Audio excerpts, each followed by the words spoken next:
Журналист съм от над 40 години. Сега да изброявам къде съм работил, няма смисъл. Много издания, в основните издания, особено на хартиен носител във вестниците, без труд, почти във всички останали съм работил. Най-много във вестник 24 часа, след това в Стандарт и в други, разбира се. И до момента, когато създадох сайта в Rock News през 2006 година. Декември месец. И от тогава се занимавам с това. Преди и в вестниците, където съм работил, основната тема е била работата на службите и въобще вътрешната сигурност на страната, институциите, които отговарят за това, както съм участвал в доста журналистически разследвания.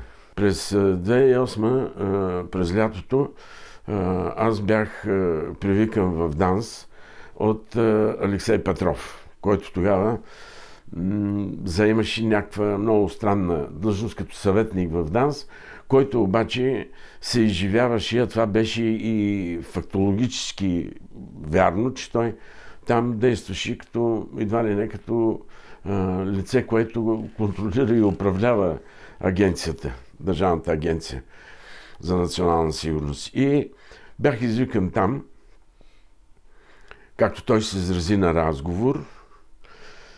И аз отидох на този разговор. Знаех вече, че преди това на разговори на кафе, както той се изразява, са викани главни редактори на вестници, на издания и така нататък.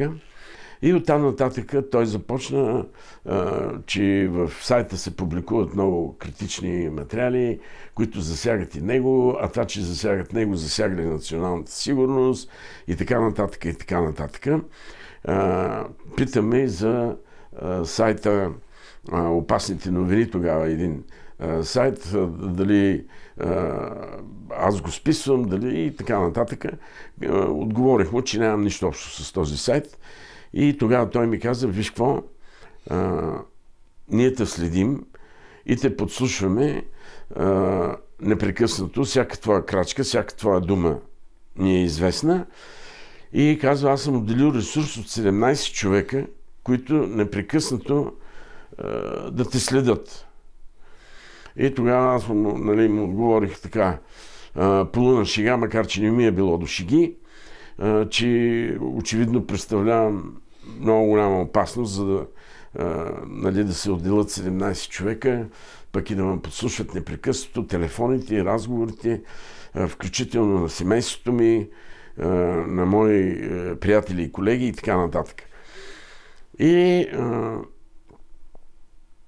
в крайна сметка се разделихме, няма смисъл да обяснявам целият разговор.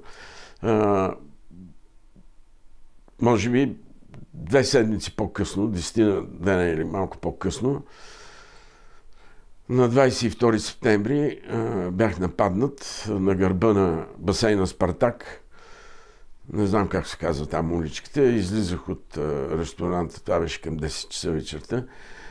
Излизах от ресторант Кипариси, който вече не съществува, доколкото знам.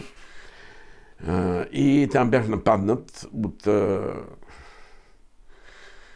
от 5, 6, 7, 8, не знам колко души, но не по-малко от 5 човека бяха и бях така жестоко пребит. Оказва се, че са ни слушали телефоните, излезе някаква статистика, която също е публикувала незаконно, защото нито ДАНС, нито прокуратурата има право да публикува подобни данни, че, например, за един месец аз съм провел над 40 или 60, или вече и не помня цифрите, или 80 разговор, примерно, с Татяна Дончева, която тогава беше депутат. Сами аз, семейството ми през тези години преживяхме изключително неприятни ситуации и моменти.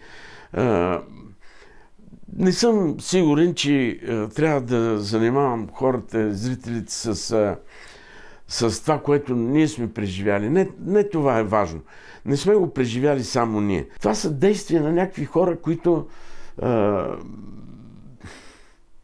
които така си представят нещата. Те си представят, че ако някой се изпречва на пъти, някой ги дразни, някой ги вбесява с това, че има различно мнение, че отстоява някаква позиция, която не съвпада с тяхната, той трябва да бъде наказан. Аз знам много висш държавник в България, много висш, да не кажа, може би, който е казал, когато да се случи това с мене, да бъда нападнат и прибит така с тебе, който е казал пред двама други свидетели, от които единият ми го е разказал след това, че трябва да бъда спрян и ако трябва да бъда спрян по нестандартен начин, да го кажа, значи така трябва.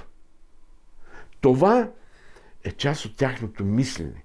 Ние говорим за доказани подслушвания, но има много недоказани такива. Има много незаконни подслушвания. Има подслушвания на частни фирми и кръгове, които в България са вкарали, аз поне знам за три така наречените кемпери, които са с последен писък на подслушвателна апаратура и така нататък. Те струват скъпо. Вкарвани са на части. Единият вкарван през Румъния и така нататък. Знам със сигурност, че даже службите нашите, дори знае за подобно нещо, знае как са вкарани и са уведомени от румънските си колеги. Тук не са предприяти никакви стъпки това да бъде разкрито, така, защото това са незаконни подслушвания. Освен това, ние говорим за подслушвания, които се водят законни, които са законни. Но ние за незаконните не знаем нищо. Например, сега в момента, аз съм убеден, мога с двете ръце да се подпиша, че в момента всички журналисти в България, които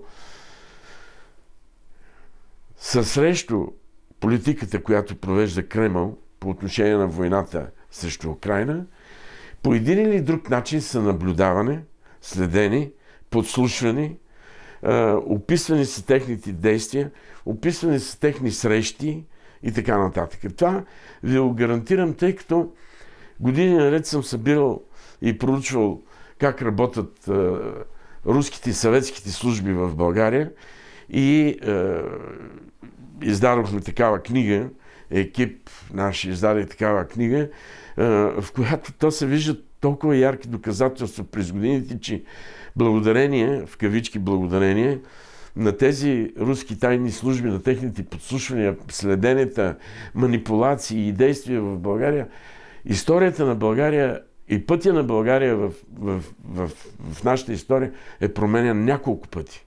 Няколко пъти. Драстично променен. Което е ужасно. И това се случва и в момента. И много хора не знаят, че са застрашени. Дори. Не знаят. Тези хора не си поплюват. Тези хора са железни хора. Те са убедени, че обслужват